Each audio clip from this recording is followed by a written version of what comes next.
Welcome to the Knuckleheads of Liberty. So PORCFEST, tell us a little bit about PORCFEST, Dennis. And I'm sure some of our listeners would love to hear about some of these great things going on in Liberty around the country. Well, PORCFEST stands for the Porcupine Freedom Festival. It's pork as in porcupine, not pork as in pig. Although we do have a big pig roast at the very end. So if you do like pig roast, you'll enjoy it there. I try to explain to the celebritarians what PORCFEST is relative to all the other libertarian conferences. This is really more of a simulation of a week in living in liberty. So it's basically an immersion into this experience of living in a voluntary win-win exchange society. Last year we had 90 different hubs of people offering different types of vending or lounges or venues where were giving talks and that type of thing. We had 700 events going on throughout the week. And an event could be like a workshop or a panel or a discussion. It also could be a knitting group or what have you. So, all different people doing all different types of things. The underlying theme, though, is that we are all libertarian.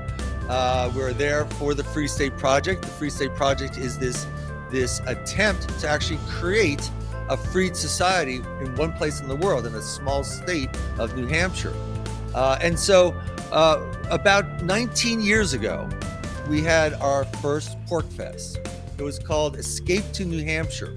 And the purpose of that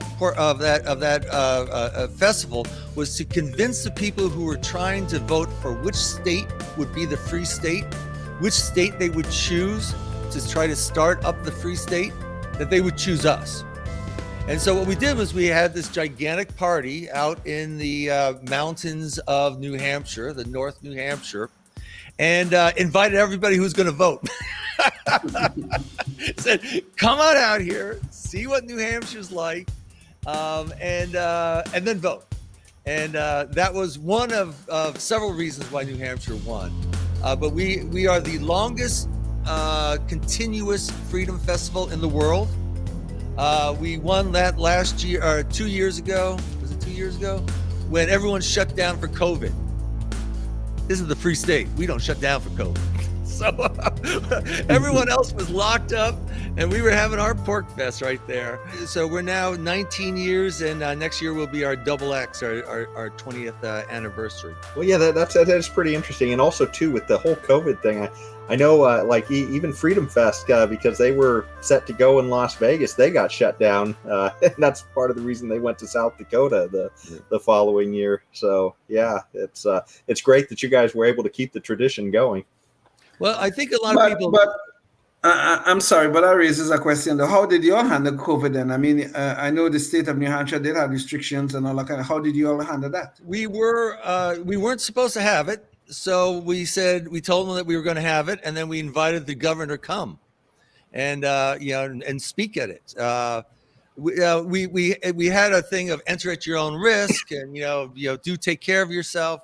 We had special bands. I was actually going through some cancer treatments, so I actually exercised a lot of prudence at the time. I was one of the ones who wore the band, and even though I'm kind of a huggy guy, I didn't hug. Okay. But it is, it's a campsite, so we were all outdoors. It's out in the sun, so it's all sunny. So in a way, it was a pretty safe environment. We also were, it's a fairly young group, so in terms of. Unless you were listening to the government, you knew that the risk was fairly low. But still, we're libertarians. The people who didn't want to come didn't come. It was actually one of our lowest attended festivals. We had only 900 people show up for that particular festival. So that was one of our lowest ever. Well, except the first ones. I mean, in modern time. But we had a grand time, and I have to say, the parents who came up, it's PORCFEST is a very kid-friendly place. A lot of families come.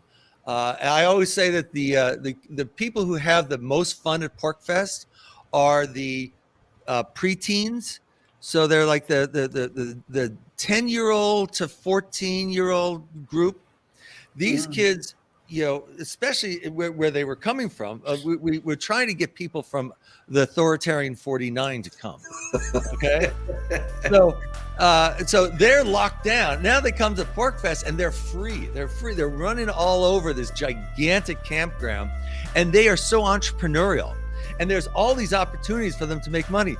Last year, there were kids who left PORCFEST with over $1,000 in dollars, gold, silver, Bitcoin, gold backs, whatever, So they're going out, they're trading the services, they're helping vendors sell things, and they have such a great time there.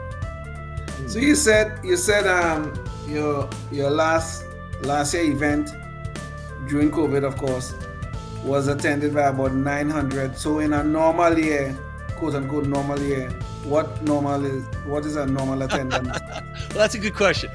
So our normal average is around 1,200 people. And we've been doing that. Our biggest high before I took over was 1,500. Okay. 1,500. Last year was the first year we sold out, and I sold out 2,500. This year we're already sold out also, and it's going to be it's more than 2,500. It'll be about 2,800. Oh wow. Okay. That's Yep. pretty good. And so one thing just to clarify too, so is this meant to be something where you camp for a whole week then, or is it something where people can come for a day or two?